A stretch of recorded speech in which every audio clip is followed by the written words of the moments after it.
ela tem por efeito produzir um maior irritação. Vou parar aqui um pouquinho.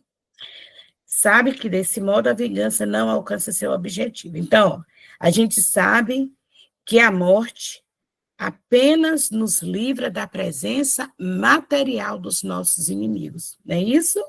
Mas que ele pode nos perseguir com ódio, com desejo de revide, depois que ele perdeu o corpo físico. Então, com essa compreensão, como eu vinha dizendo, com essa compreensão que hoje nós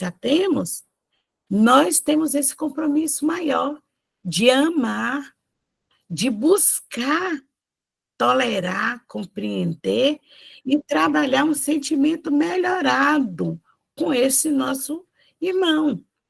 Por isso que é necessário que no nosso trânsito, vamos dizer aqui dessa encarnação, no nosso trânsito aqui na Terra, nessa encarnação, é importantíssimo não perdermos a oportunidade de nos harmonizar com aqueles que têm raiva da gente. Passamos por uma experiência negativa no nosso trabalho. Encontramos uma pessoa que nos fez um mal, a gente, na hora, é lógico, a gente sente aquela raiva, a gente fica chateado, mas a gente não pode deixar que esse sentimento se arraste por muito tempo. Sentiu ali, respira, faça uma prece e dê o tempo ao tempo. Vá trabalhando a oração para o outro e para você também. Porque se nós nos atrelarmos ao outro que errou conosco e ficarmos alimentando esse sentimento ruim, estamos nos ligando a ele, nos algemando a ele e aumentando o potencial do revide, o potencial negativo que ele nos enviou. E aí nós vamos ficar nesse sentimento. E o ódio só vai aumentando. A gente alimenta daqui, ele alimenta de lá, e o que antes era uma correntezinha imperceptível vai se tornando grande. Quando a gente vê, ela está do tamanho daquelas correntes que seguram os transatlânticos, que são aros gigantescos, né? Mas por que ele cresceu? Porque nós alimentamos. Se a gente não alimentar com ódio, com desejo de revide, se a gente alimentar com a necessidade do perdão, com a procura das virtudes do outro, com a procura do copiar o exemplo do Cristo, dos nossos irmãos mais evoluídos, nós vamos diminuindo essa correntezinha até ela faz puf e desaparece. E por que nós temos esse compromisso maior? Porque nós temos consciência de que a morte não nos livra do inimigo. Nós sabemos que ele perde o corpo físico, mas ele continua vivo, com toda a sua carga de energia positiva ou negativa, com toda a sua inferioridade. E se eu alimentei esse sentimento, ele vai perder o corpo, mas ele vai estar atrelado a mim, porque eu o mantenho algemado a mim, através desse sentimento. Por isso nós temos um compromisso maior, porque nós temos essa consciência. Já sabemos que trazemos de outras experiências irmãos equivocados, que ainda hoje cobram o que nós devemos a eles. Nós já sabemos disso. Nós não precisamos aumentar essa, digamos assim, essa rede de intriga, trazendo novos, né, despertando novos. Nós não precisamos criar novos desafetos e nós temos o compromisso de dissolver o sentimento de desafeto que nos liga a outros, né? Então, A gente já sabe disso. Então, a vingança que não alcança seu objetivo nessa encarnação, estando aqui conosco, a gente sabe que na hora que ele perder o corpo físico, ele vai continuar no nosso encalço, procurando atingir o que ele objetivou de vida, que é se revidar, que é cobrar as nossas dívidas para com ele, né? Então, a gente tem essa consciência maior. Ao contrário, deixa eu ver, sabe ainda que a morte o livra apenas da presença material do seu inimigo, mas que esse pode persegui-lo com seu ódio, inclusive após ter deixado a terra. Sabe que, desse modo, a vingança não alcança seu objetivo. Ao contrário, ela tem por efeito produzir maior irritação, capaz de continuar de uma existência para outra. É tarefa do Espiritismo provar, pela experiência e pela lei que rege as relações entre os mundos visível e invisível, que a expressão extinguir o ódio com sangue é radicalmente falsa, bem como provar ser verdade que o sangue alimenta o ódio além do túmulo. Olha só, porque antigamente, hoje a gente já não faz isso, mas antigamente, quantas vezes a gente participou, né, de um duelo? Quantos duelos nós participamos? O duelo que tira a vida do outro e o duelo que tira a paz do outro, que são dois tipos de duelo. Aquele duelo que a gente vai logo a desforra.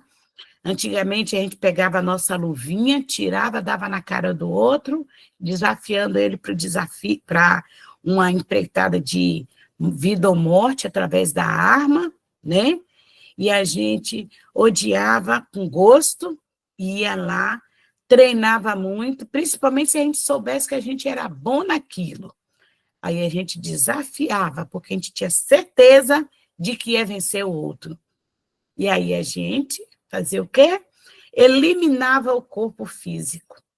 Tolinhos que a gente era, né? Tão tolinhos.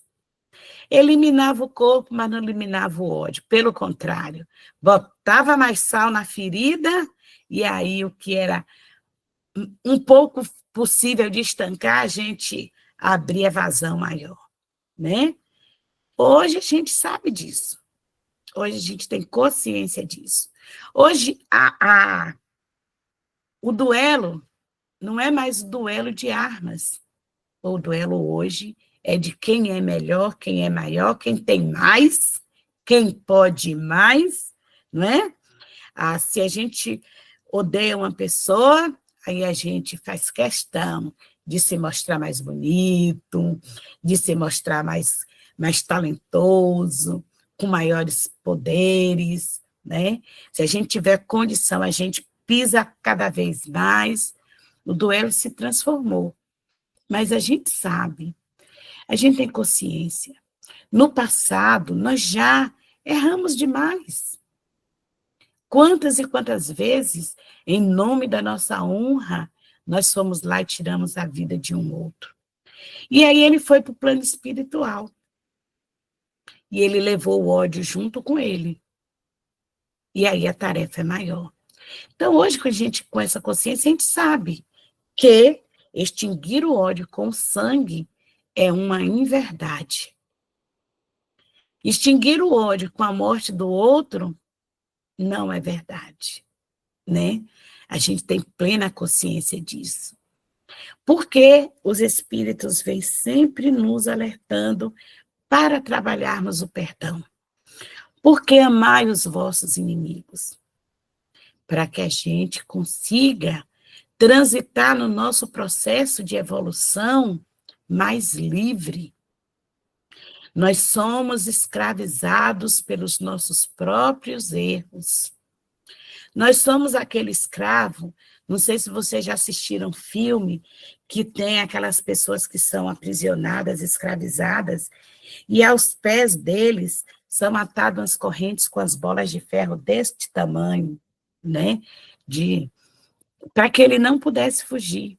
Então, ele tinha dificuldade de andar, porque arrastar aquela bola pesada impedia ele de se locomover. Assim são aqueles que trazem no bojo do seu coração o ódio ainda.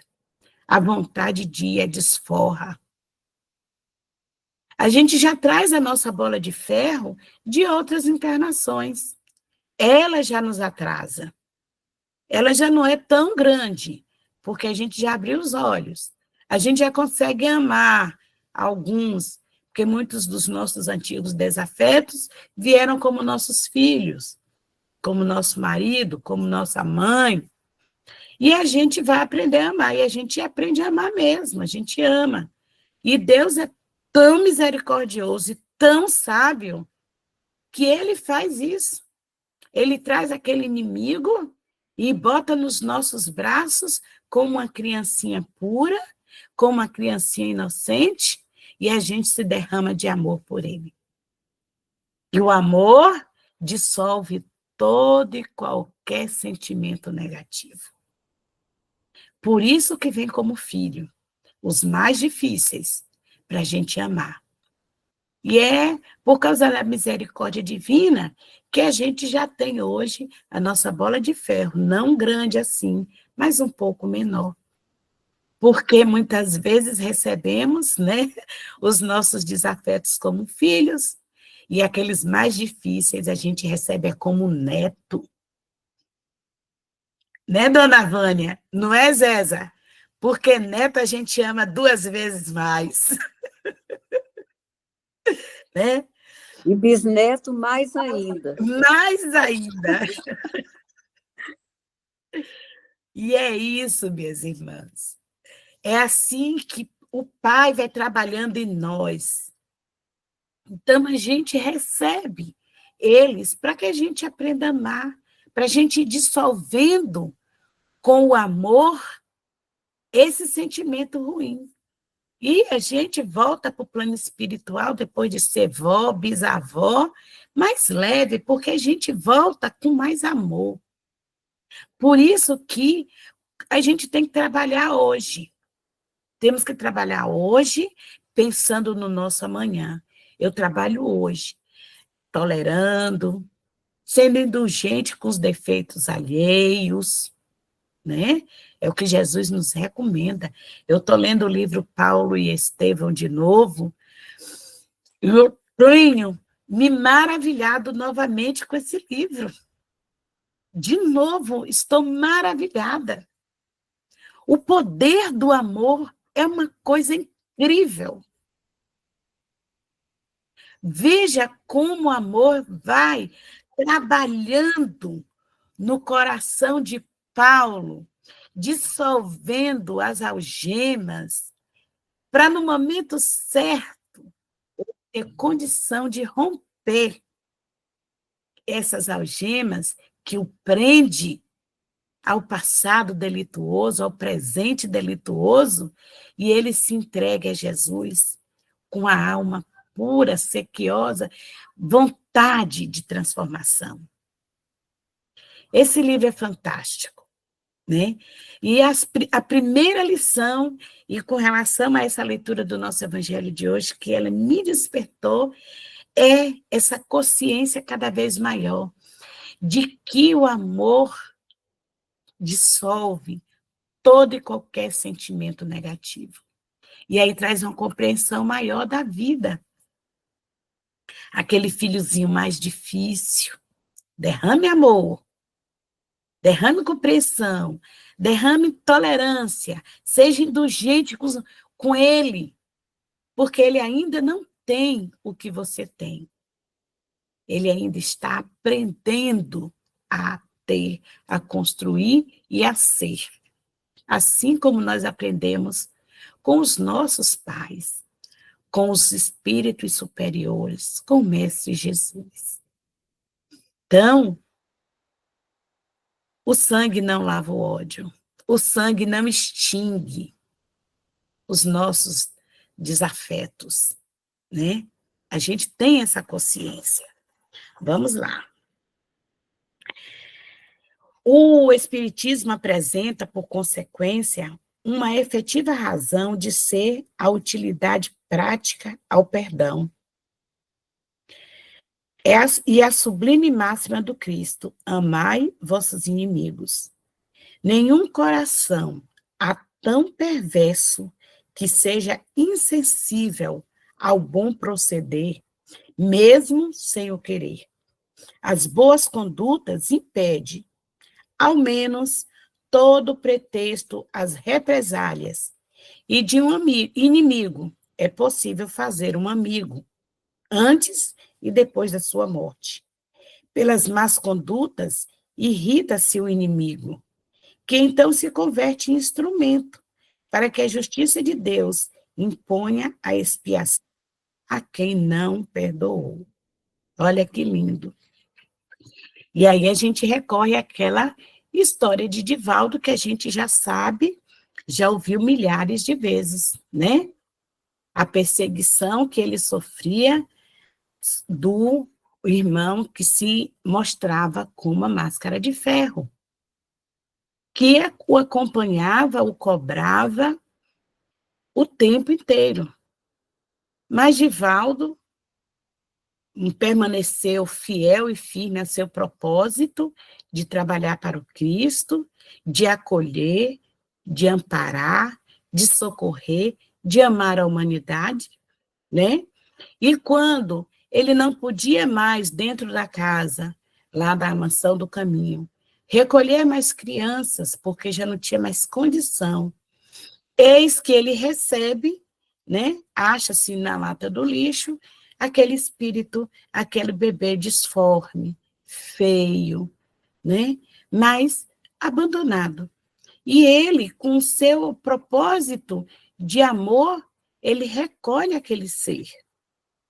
Então, com essa atitude de amor, de disponibilidade para servir, para acolher, ele rompe o último grilhão que o prendia ao máscara de ferro, que então percebe que o propósito dele, de Divaldo, realmente era verdadeiro, que ele realmente era um espírito que tinha se modificado. E aí ele não encontra mais nenhuma razão, nenhum motivo para continuar perseguindo ele, porque ele tinha acolhido aquele espírito que tinha sido a mãe do Máscara de Ferro em um dado momento. E era um espírito disforme, feio. Criança feia, a gente sabe, a gente olha, e a primeiro momento a gente... Não adianta a gente fingir que não, né? No primeiro momento, o feio nos incomoda, né? A tendência é essa, a gente se afastar. E Divaldo não, acolheu, com amor, levou para a sua casa e depois providenciou um lugar para que ele ficasse. Então, só o exemplo é que rompe o motivo da vingança. Só o amor dissolve verdadeiramente o sentimento negativo, o amor, o desejo de vingança. Porque quando nós nos propomos, né, não adianta a gente ficar falando, não, eu não vou fazer mais o mal, eu estou no centro espírita, eu estou cortando minha verdurinha podre ali, limpando a verdurinha, fazendo a sopa. Podre não, forma de dizer, viu, gente, desculpa. Estou ali descascando batata, descascando tomate, abóbora, forçando a minha mão. Eu estou ali na evangelização, tolerando aqueles meninos que não são muito fáceis, que a gente tem que lembrar. Os espíritos que vão para a evangelização são os mais difíceis. Por quê? Porque nós temos o compromisso de evangelizar a humanidade. Então, não vai vir os bonzinhos. Para quê? Como é que fala? Chover no molhado? Não, os bonzinhos já são bons. Quem vai vir para a minha evangelização são os que precisam se tornar melhores. Assim como eu também preciso me modificar. Então, se eu estou ali, mas se o meu sentimento não está sendo trabalhado, cuidado, não está tendo grandes efeitos, nem no outro, mas principalmente em mim. E se não há em mim, os meus cobradores do passado já sabem. E aí eles vão. Está sempre armando armadilhas para que eu caia, porque eu também sou lobo. Mas se eu estou num processo de autoevangelização, né? Então ali eles estão olhando, observando como é que está o processo. E aí, gente, nós vamos lembrar que Jesus disse para a gente amar os nossos inimigos. Ai, como é difícil, Senhor. Como é difícil. Mas todos nós, aqueles que já passaram pelo seu deserto em Damasco, todos aqueles que já passou pelo seu deserto, já consegue, um pouquinho que seja, olhar para o outro com os olhos cheios de amor. Já consegue abraçando o coração, envolvendo o outro com energias positivas. Amar os nossos inimigos é uma tarefa muito difícil, mas no momento que a gente romper essa dificuldade e conseguir de verdade romper essa bolha e amar de verdade os nossos inimigos, nós já pagamos o nosso 1%. E aí, o nosso mestre irá perdoar o restante dos nossos defeitos, porque já aprendemos a amar. É por isso que a gente recebe em nossos lares os nossos filhos difíceis, né? Que a gente tem uma dificuldade de se fazer entender, que a gente fala, meu filho, vá por aqui, meu filho não seja assim, meu filho isso. A gente dá flores, ele joga pedra. Para que nesse exercício a gente realmente aprenda a amá-lo, para que ele também aprenda a desenvolver o amor em si. É um exercício. E por isso que a gente precisa, nessa encarnação, já que a gente não foi capaz nas outras, desenvolver o amor. Nem sempre ele vai estar aqui conosco, muitas vezes nosso inimigo vai estar lá no plano espiritual, nos acompanhando, passando a rasteira de vez em quando, né? Incentivando a cometermos as nossas asneiras, porque eles nos conhecem mais do que às vezes a gente mesmo. Mas graças a Deus, muitos de nós, aí vamos falar para os espíritas, né? Nós espíritas, já estamos buscando seguir o caminho correto. Já estamos buscando evangelizar o outro, mas antes de mais nada, nós já estamos buscando nos auto-evangelizar. Já estamos trabalhando a nossa tolerância, já estamos desenvolvendo a paciência, já temos consciência de qual é verdadeiramente o caminho que a gente tem que seguir e nos esforçando para segui-lo. Não é que só os espíritas fazem isso, tá? Os irmãos de outras denominações religiosas, muitos fazem isso até melhor do que a gente. Eles podem não ter a consciência que nós temos, porque nós sabemos o porquê fazemos, né? Nós temos essa consciência, mas muitos e muitos deles o fazem sem essa nossa consciência. Porque quando eu falo para os espíritas, porque nós sabemos. Se eu hoje não revido na mesma intensidade uma maldade que alguém faz comigo, e eu tenho uma condição de orar por ele, ou de pelo menos orar para mim, para que eu não revide, é porque hoje eu sei que se eu despertar um outro inimigo na minha vida, a situação vai ser pior ainda, vai ser mais difícil. Que se eu deixo de cumprir a minha tarefa de evangelizadora no mundo, o problema é meu. Se ele é mau, o problema é dele. Mas se eu perco a minha oportunidade de me melhorar, o problema é meu. É essa a diferença entre nós. Só essa. E muitas vezes o irmão que não tem consciência, eles adiantam o passo, né, evolutivo muito mais rápido do que a gente. Primeiro porque eles fazem sem saber por que fazem. Eles fazem porque eles têm necessidade. Tem gente que tem necessidade de ser bom, então se empenha nisso, mesmo não sabendo ele que é a forma de evoluir. Mas ele tem vontade, ele quer. Diferente de nós, né? Nós sabemos o que nós fazemos. Então, a quem muito é dado, muito será cobrado. Por isso que hoje é importante, no nosso hoje, é importante gravarmos bem isso em nossa consciência. Amar o inimigo é um bem que eu faço a mim. E não quer dizer que eu vou trazer ele para morar comigo, para ser meu amigo íntimo. Não, não precisa. Até mesmo porque vai contra até a própria lei, né? A lei de ação e atração. Mas rompe o grilhão que me prende a ele.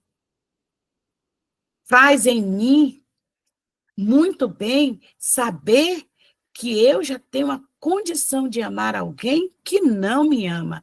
Ó, como eu estou mais perto de Deus. Como eu estou mais perto do Cristo. E isso me faz um bem, né?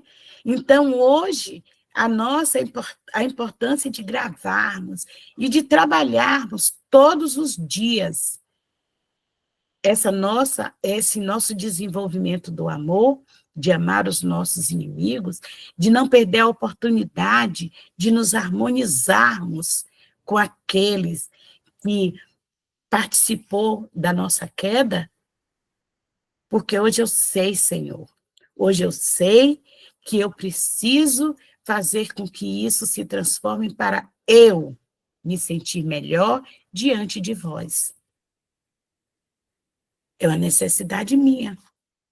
Por que nós espíritas é chamado sempre? Para vós espíritas, o espírita possui ainda mais motivos para ser indulgente para com os nossos inimigos, porque nós temos conhecimento, nós temos consciência de que o maior beneficiado quando se perdoa é aquele que perdoou. O que recebeu o seu perdão, se ele tiver condição de se sentir bem, ele vai sentir. Mas eu, aqui, na minha posição de aprendiz do Evangelho de Jesus, quando eu perdoo, o bem eu faço maior é a mim. Eu rompo o grilhão que me prendia ao meu erro do passado. Estou me fazendo entender, gente, tá bem? Então, vamos lá. Portanto, é possível ter inimigos entre os encarnados e entre os desencarnados. Os inimigos do mundo invisível manifestam sua malevolência pelas obsessões e subjugações, às quais tantas pessoas estão expostas e que são uma variante das provas da vida, que auxiliam, como as outras, no aperfeiçoamento do ser, que deve aceitá-las com resignação e como consequência da natureza inferior do globo terrestre. Obsessões e subjugações. Nós conhecemos essa palavra, né? Nós sabemos o que é isso. Mas, para quem não sabe, um irmão que porventura venha a assistir, entender que muitas e muitas vezes nas nossas jornadas evolutivas, erramos, nos desviamos e cometemos erros atrozes. E aí, nós deixamos no passado? Não, trazemos conosco, através da nossa própria imperfeição e através daqueles irmãos que foram ofendidos e que hoje vertem ódio por nós. E aí, o que acontece? Surge, começa uma dor de cabeça que vai aumentando. A gente começa a ver coisas, a gente começa a ter atitudes doentias. E a gente nem sabe por quê. Toma um remédio, sacode a cabeça, segue adiante. Daqui a pouco de novo, daqui a pouco de novo. E a gente começa a ter atitudes muito diferentes daquilo que a gente queria ter. São as obsessões. São aqueles irmãos que estão no plano espiritual, que nos odeiam e que estão ali fazendo um somatório aos nossos desvios, cobrando de nós através dessas interferências. E a subjugação é quando essa interferência é tão poderosa que é ela que me comanda e não mais eu. Me torno como muitos espíritos que a gente vê por aí, irmãos nossos, né, alienados, e a gente diria até a palavra doido, que conversa o tempo inteiro, perde o equilíbrio total do seu ser. Isso é uma subjugação, porque o meu cobrador do passado, hoje, é dono da minha consciência, é dono de mim. Então, é só com o amor que a gente consegue dissolver. Por isso é que nós precisamos perdoar, amar os nossos inimigos, porque, caso contrário, nos tornaremos prisioneiros dos nossos inimigos e não conseguiremos evoluir. Por isso que Jesus nos recomenda, desculpa, gente, está descarregando aqui. Por isso que Jesus nos recomenda amar os nossos inimigos, para que a gente seja livre dos cobradores, para que a gente aumente a nossa família universal, para que a gente desenvolva o amor em nós. 9h58, eu vou fazer a prece para a gente encerrar. Né, Lúcia? Então, vamos fechar os nossos olhos. Agradecemos a Ti, Senhor Jesus, esses momentos de estudo, de despertar, esses momentos de relembrar a necessidade que temos de trabalhar o amor em nós e para o outro. Obrigado, Mestre, por todas as oportunidades que o Senhor tem nos concedido em prol do nosso desenvolvimento moral e espiritual. Que o Senhor envolva todos os corações que estão aqui sintonizados, que irão assistir, participar do Evangelho em outro momento, em vibrações de paz, de amor e de saúde. Que o Senhor possa derramar neste copinho d'água, nas águas dos nossos lares, o medicamento que nós necessitamos, Senhor. Magnetizando estas águas, transformando-as, para que ao ingerirmos, encontremos o medicamento para os nossos males do corpo físico e espiritual. Abençoa o nosso dia, a nossa semana, envolva cada coração com sentimento de gratidão, Senhor, por estar conosco, nos proporcionando o estudo, o aprendizado, a proposta de renovação diária. Pai nosso que estais nos céus, santificado seja o vosso nome. Venha a nós o vosso reino, seja feita a vossa vontade, aqui na terra como em todos os lugares. O pão nosso de cada dia dai-nos hoje. Perdoai as nossas ofensas, assim como nós perdoamos aos nossos ofensores. Não nos deixes, Senhor, cair em tentações, mas livra-nos de todo o mal, porque teu é o reino, o poder e a misericórdia, agora e por todo sempre. Que assim seja, graças a Deus. Que o Senhor nos abençoe. Aguinha fluidificada, 10 horas, que o Senhor abençoe